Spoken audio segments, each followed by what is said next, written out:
ዛሬ የአረፋ ቀን ነው። ለኔ ደግሞ ፈጅር ሰላት መስጊድ ሄዶ የመስገድ ቻሌንጅ ከጀመርኩኝ 10ኛ ቀኔ ነው።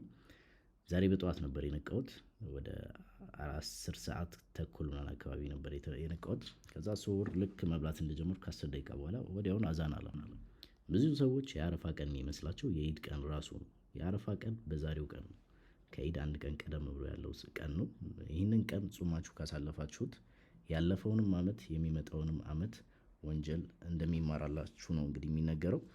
ጾሞ ያሳለፈ ይሁን ወይስ ለሁሉ ሰው ይሁን ወይስ ዱዓ ላደረገ ነው የሚለውን ግን ያው እርግጠኛ አይደለሁም። እኔ ብዙም ስለማላውቅ አሊሞች ካላችሁ ወይ የምታውቁ ልጆች ካላችሁ አስተካክሉኝ።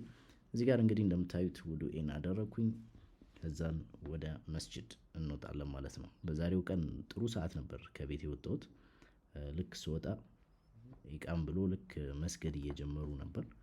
ምንም አይነት ረካ ሳያልፈኝ በጊዜ ነበር የደረስኩት ዛሬ።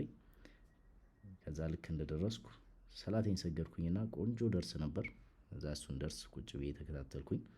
እና ደርሱ ላይ አንድ የማላውቀው ነገር ያገኘሁት ምንድነው?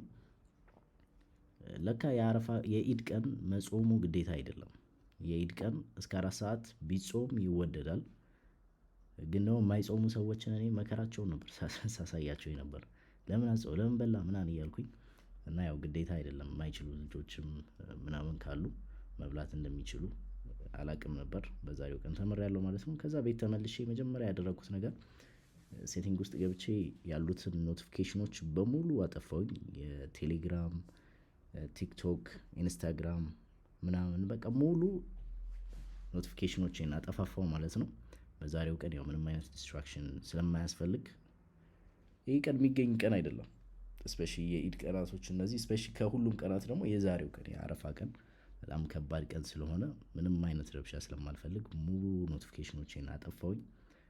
ከዛን ካጠፋፋው በኋላ ለራሴ ምንም አይነት ሶሻል ሚዲያ ቲክቶክም ይሁን ኢንስታግራም እንደማልጠቀም ሜሴጅም ቼክ እንደማላደርግ ለተከታታይ 3 ቀናቶች ለራሴ ቃል ገባሁኝ።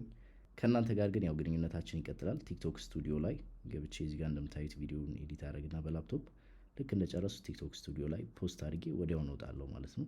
ስለዚህ በዚህ አይነት መልኩ ግንኙነታችን ይቀጥላል። ወሰላሙ አለይኩም ወራህመቱላሂ ወበረካቱ።